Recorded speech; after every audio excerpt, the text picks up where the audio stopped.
sans tarder, nous allons rentrer dans le vif du sujet en donnant la parole aux impétrants. Nous allons leur demander de se présenter et choisir à leur guise une personne pour commencer la première partie et l'autre pour la deuxième partie.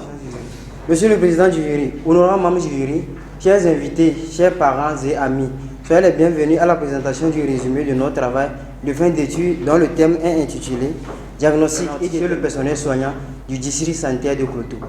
En introduction, le burn-out, encore appelé syndrome d'épuisement professionnel, désigne un état de détresse psychologique lié à une exposition prolongée au stress du travail, observé dans les professions d'aide et de soins.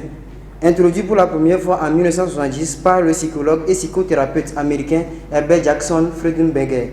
Particulièrement chez les professionnels de santé, le burn-out mal géré peut compromettre non seulement la qualité de soins offerts à leurs clients, mais également la vie de ceux-ci. Après l'introduction que nous venons de présenter, nous allons poursuivre avec la méthodologie, ensuite présenter les résultats qui seront discutés et terminer en conclusion et quelques suggestions. Monsieur le Président du jury, honorable membre du jury, voici comment nous avons procédé. Notre étude a été réalisée dans le district sanitaire de Kloto. Il s'est agi d'une étude transversale, descriptive à visée analytique, qui s'était déroulée sur une période de 4 semaines. Elle est portée sur le personnel médical et paramédical du district sanitaire de Kloto. Était inclus dans notre étude tout personnel médical et paramédical exerçant dans le district sanitaire de Kloto, disponible et avoir donné son consentement libre et éclairé. Monsieur le Président du jury, honorable membre du jury, voici les résultats trouvés à l'issue de notre travail. Dans notre série constituée, la tranche d'âge comprise entre 25 et 35 ans était la plus représentée avec un âge médian de 34,1 ans de personnel enquêté. 60 enquêtés de sexe masculin présentaient le burn-out contre 30 cas de sexe féminin, ce qui donnait un sexe ratio égal à 2. La majorité des enquêtés étaient en couple. Monsieur le Président du jury, honorable membre du jury, vos résultats ici présentés méritent d'être discutés. La tranche d'âge comprise entre 25 et 35 ans était la plus représentée, avec un âge médian de 34,1 ans. Cette tranche d'âge, dont le résultat l'emporte dans notre étude, l'est également chez une enquête du Mali qui avait trouvé 65,22%. Cette prédominance d'un personnel relativement jeune pourrait s'expliquer par la jeunesse de la personne togolaise. Considérant les différentes dimensions de massage inventory, notre étude montre que l'épuisement émotionnel avait un score élevé dans 34,19%.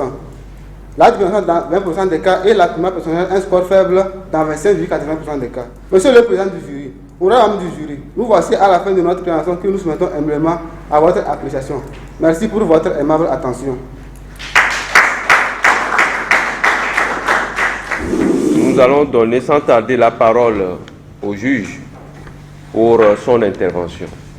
Docteur Afouda, vous avez la parole. Non, nous allons d'abord apporter quelques recommandations pour parfaire le titre de votre travail. Le titre, il faudrait mentionner le temps. Le lieu, vous avez dit, district sanitaire de Kloto. On doit retrouver le pays. L'âge médian, bon, vous pouvez ajouter là-bas au moins les extrêmes d'âge pour qu'on ait une idée. Le sujet inquiété, parce que vous avez dit que votre étude c'est une étude transversale, descriptive à visée analytique. Donc, nous on doit savoir si les antécédents-là aussi prédisposent au burn-out. Ils nous ont fourni un document que je trouve vraiment bien élaboré. L'étude a été bien faite.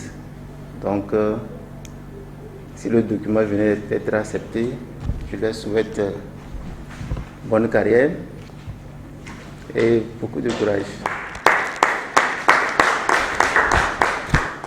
Donc, nous allons donner la parole aux impétrants pour répondre aux préoccupations de leur maître.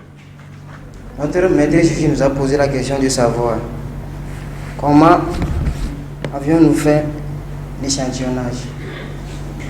Compte tenu de la taille limitée du personnel soignant dans le district sanitaire de Kloto, on avait privilégié plutôt un échantillonnage exhaustif. C'est-à-dire que tous les personnels qui répondent à notre critère d'inclusion sont systématiquement retenus pour l'étude. Aussi, le burn-out a des causes sur le plan personnel. La personnel, compte tenu de ses d'activité personnelle, ses conditions de vie, sa faculté de gérer le stress, c'est ce qui engendre le burn-out. Le burn-out a des causes internes et aussi externes. Si nous prenons les causes externes, il y a les conditions du travail. Asseyez-vous. Je vais aussi prendre mon manteau de juge et donner mon impression sur le travail. C'est un thème très intéressant. J'ai pris le document, j'étais très content. Moi, quand je prends un document, je vais voir d'abord est-ce que ce que vous êtes parti chercher, est-ce que vous avez appliqué la meilleure méthodologie? Et je viens voir les résultats. Donc, là où vous n'avez pas tellement bien fait le travail, c'est ceux qui ont le burn-out et l'effectif de ceux qui n'ont pas le burn-out. Vous devez comparer. Là, ici, au fait, vous êtes en train de... Ce n'est pas les déterminants que vous êtes en train de faire. Ici, c'est les facteurs. Quand vous faites comme ça, c'est les facteurs que vous êtes en train de chercher. Alors, je vous ai posé quelques questions. Répondez rapidement aux questions. Je vous avais posé la question de savoir la différence qui existe entre déterminants et facteurs de risque. Les facteurs en général. Déterminants. Les déterminants, ce sont les causes. Dans notre étude, on a trouvé 60 inquiétudes du sexe masculin qui faisaient le burn-out et 30 sur le sexe féminin. C'est le rapport entre le sexe masculin et le sexe féminin qui donnait deux. Chercher les caractéristiques de cette population-là. C'est une analyse descriptive seulement. Merci, oui. Merci, monsieur, notre maître juge. D'accord, on va les aider à le... Merci beaucoup. On va les acclamer une fois.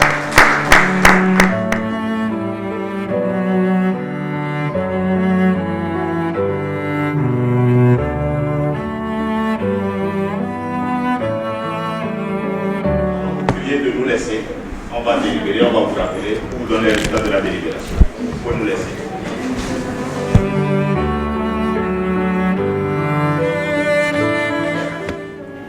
Nous vous remercions encore pour le travail que vous faites à notre niveau.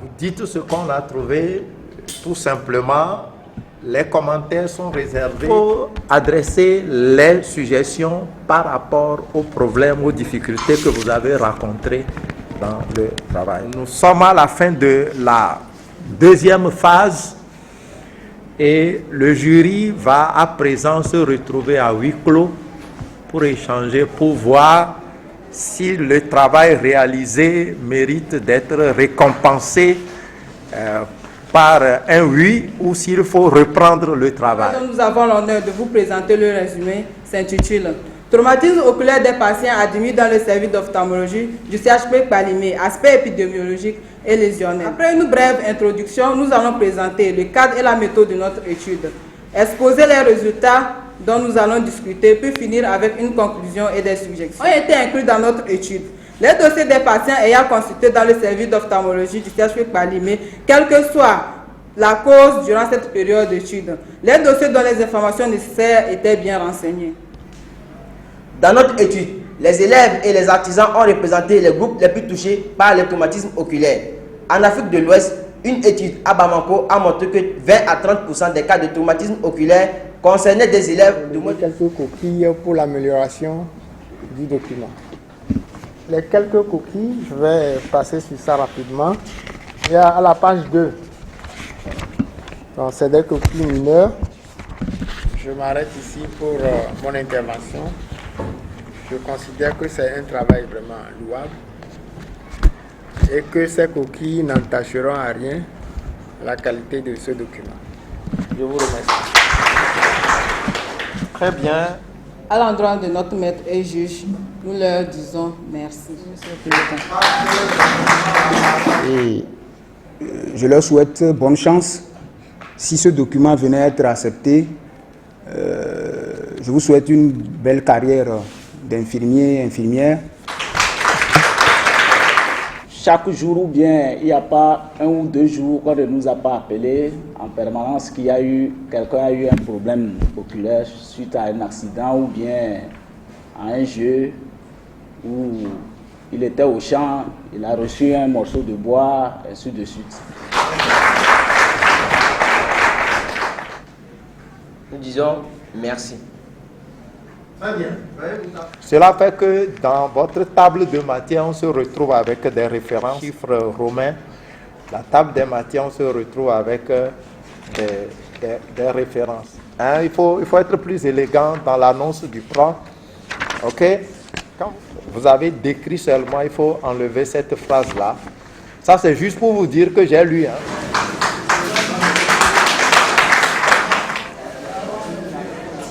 Deux ans, ce que nous faisons de façon régulière avec les enfants, ce que ça a donné comme résultat, les enfants qui viennent régulièrement, à qui on donne les rendez-vous, ils respectent.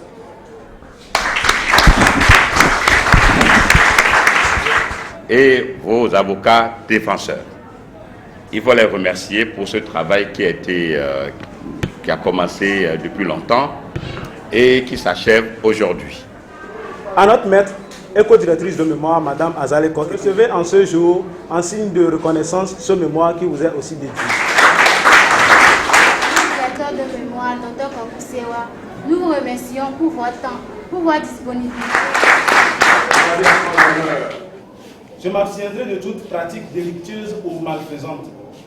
Je ne prendrai ou n'administrerai sciemment aucun remède dangereux. Aujourd'hui, nous sommes dans le cadre de la soutenance des travaux de fin d'études des infirmiers d'État, donc qui est sanctionné par un diplôme de licence professionnelle en soins infirmiers obstétricaux. Il y a un peu d'attroupement, nous sommes satisfaits de la mobilisation et des parents, des amis et des confrères qui sont venus pour siéger dans les jurys et les parents, les amis qui sont venus pour soutenir leurs enfants et leurs amis. Nous profitons de cette occasion pour inviter nos jeunes sœurs et nos jeunes frères qui viennent d'obtenir le bac, qu'il y a de la place ici aussi pour continuer leurs études. Pour ceux qui souhaitent être infirmiers d'État demain.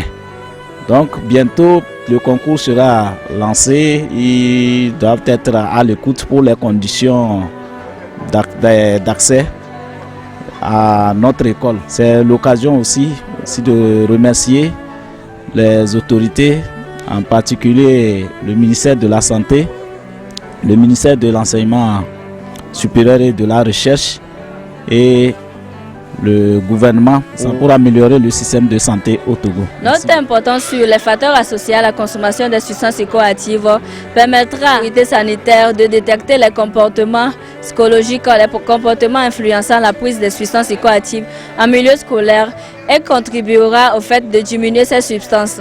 Pour les jeunes filles qui viennent de réussir à leur examen au baccalauréat, je vous conseillerais de ne pas baisser les bras car vous êtes la fierté de votre famille.